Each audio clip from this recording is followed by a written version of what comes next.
টাকারে টিয়া বলে থেকে টিয়া। আসসালামু আলাইকুম। এখন আপনাদের আমি শোনাবো নোয়াখালীর সেই বিখ্যাত আঞ্চলিক ভাষা।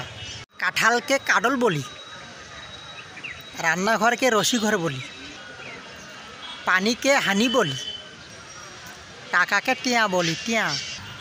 কষসনি, গ্যাসসনি, আসসনি। আমরা বলি পুকুর থেকে পানি আনসসনি, ওরা বলে হুর থেকে পানি আনসসনি, হুর থেকে হানি আনসসনি। ইউনাইটেড স্টেট অফ নোয়াখালীর ভাষা আমরা যেগুলো বললাম, টিয়া, কাডল, এগুলো তাদের আঞ্চলিক ভাষা। কোনো জেলার সাথে কিন্তু মিলবে না, আপনারা দেখবেন।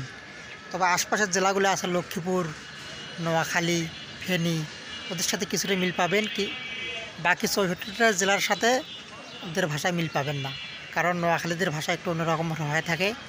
কেউ গালিমন্দ করবেন না, কারণ ভাষা কিন্তু সবার জন্মগতভাবেই কিন্তু ভাষা তারা কথা বলে, আঞ্চলিক ভাষা। ঠিক আছে, ভালো থাকবেন। আসসালামু আলাইকুম।